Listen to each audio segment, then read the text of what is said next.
Hundreds of thousands of migrants in the U.S. are facing uncertainty as protections that allow them to live and work here near expiration. That comes after the Supreme Court cleared the way last month for the Trump administration to end temporary protected status, or TPS, for Syrian and Haitian nationals. Syrians are set to lose their status tomorrow, while a federal appeals court extended the deadline for Haitians until Monday. Now, that looming loss of those protections is raising alarm among leaders in the senior care industry who say workers with TPS make up a major part of an already strained workforce. One of those leaders is Katie Smith Sloan, Chief Executive of LeadingAge, which represents more than 5,000 aging services providers. Thank you for being with us. Thank you for having me. So let's start with the scope of this. To what extent does the senior care industry, to include residential facilities and in-home care, rely on workers who are here under temporary protected status? Well, overall, 25 to 30% of our workforce in aging services is foreign born, people coming from other countries to care for older adults here. And a large percentage of those are Haitians coming here to various parts of our country to provide services and supports. So this is not insignificant to us. So what does this mean in practical terms for an industry that is already struggling to hire and retain workers? It means that in one fell swoop, organizations will lose, in some cases, 40 workers, in other cases, 16 workers, all at the same time. And these are people who are providing, they're nurses in some cases, they're nursing assistants, they might be housekeepers, they might be providing culinary services. But these are all essential services leading to the quality of life of older adults. Well, say more about that. How does this affect the care that seniors receive? I mean, in terms of the attention that they get and the continuity of care. Unlike in a hospital, where somebody may be 2 or 3 days, when somebody moves into a nursing home, that is their home. They're there for months, sometimes years. When somebody needs home health services, they're receiving those services over a period of time. So they develop deep relationships with these caregivers.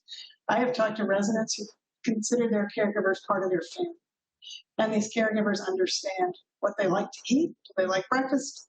Do they have oatmeal or Wheaties for breakfast? What do they like? What kind of music do they like? They've met their families. So they develop these deep relationships over time. And when you take that worker away, you're breaking not only a job, but you're breaking an absolutely critical relationship. And that contributes to care continuity issues. It breaks up the team that's providing that support. And so it has huge implications for the residents themselves. And as these deadlines arrive tomorrow and on Monday, are workers simply expected to stop reporting to work once they lose employment authorization? Yes, indeed. Once they don't have a work permit, they can no longer go to work. So that's problematic for the providers. They have to fill those gaps, 40 workers that they would have to fill. So what we're seeing is job fairs and partnerships with hospitals and community colleges and offering training and paying for training to bring in to replace those workers as best they can. But then they have to start all over again with building those relationships. So it's hugely disruptive. Right, because it affects the workers who are here now and the pipeline of future talent. Is that right? Absolutely. And if a provider organization can't find those workers, then what we're seeing is that they're in a nursing home might be taking beds offline or closing away. Home health agencies, I'm hearing home health agencies are just simply not taking more admissions. And so when that access to care happens, the responsibility for caring for a loved one falls on family members at great emotional, practical, and financial expense to them.